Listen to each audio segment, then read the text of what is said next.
Hi guys, thought for today is the effects that lust and porn have on your walk with the Lord.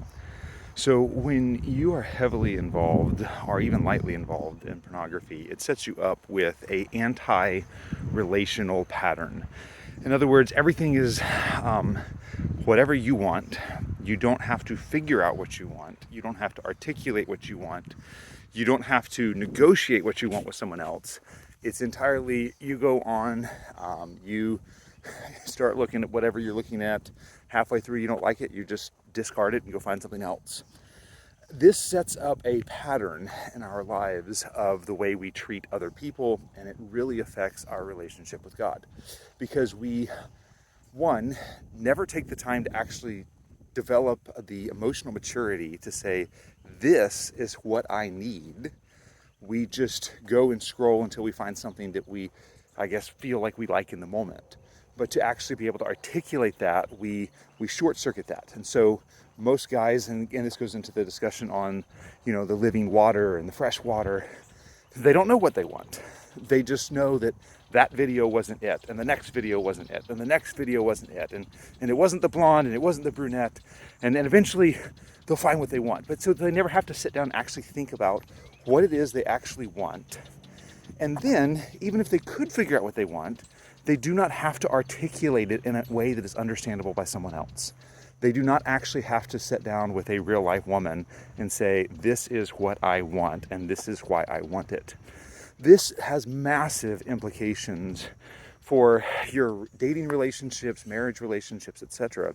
But it also has major implications for your relationship with the Lord, specifically your prayer life, because you just know things aren't right, and you sit down with God, and you kind of just blame God, and you're mad at God, because God should be doing things differently. But if God was to ask you, what do you actually want? You can't articulate it, because you are emotionally stunting your development, because you're not actually learning how to have a face-to-face interaction with a real human being, which means that you do not learn how to have a true relationship, prayer life with God, where you articulate to God your precise needs and you ask in specific ways for God to hear and answer your prayers. So, for example, you want a good day. So you say, God, give me a good day today.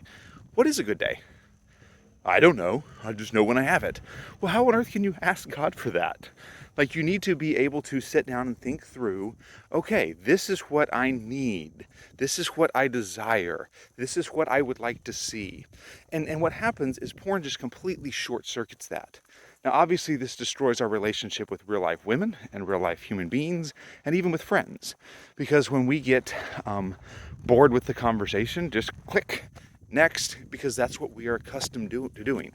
So we're looking for this emotional high, and this is what we get programmed with when we look at porn. And so this destroys our prayer life, because if we do not get immediate gratification, then there's something wrong.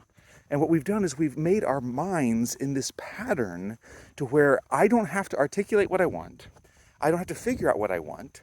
I can just keep going through 1,000 little things, giving 2 seconds here, 2 seconds there, until I find what I think I want, even though at the end of the day, I'm just more miserable than what I began.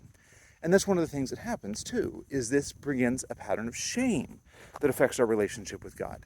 So you don't really pray as you should, because kind of you're embarrassed to come before God. You don't actually really want to have a real conversation with God. God knows what you did. And yeah, you're sorry and you're apologetic, but for whatever reason, we feel like we can't confess sin and ask for blessings in the same conversation. So if you're heavily involved in porn, you're really not praying for anything. Your only relationship you have with God is one of confession of sin. And that just completely destroys the relationship, because then you don't view God as a father, you view God as a judge. And so there is this shame that I don't want to come before the judge again. I don't want to say what I've done again. And this then drives us away from prayer and keeps us away from God. And so through all of this, you can begin to see how porn just permeates everything. It destroys everything in our spiritual walk with the Lord. Over the next couple of days, I'm going to go over some other ways that porn can destroy your life and affect everything. But I want you to kind of take some time and meditate on this as it relates to your relationship with God. It's destroying your prayer life. okay? But by God's grace, there's freedom in Christ. By God's grace, there's deliverance.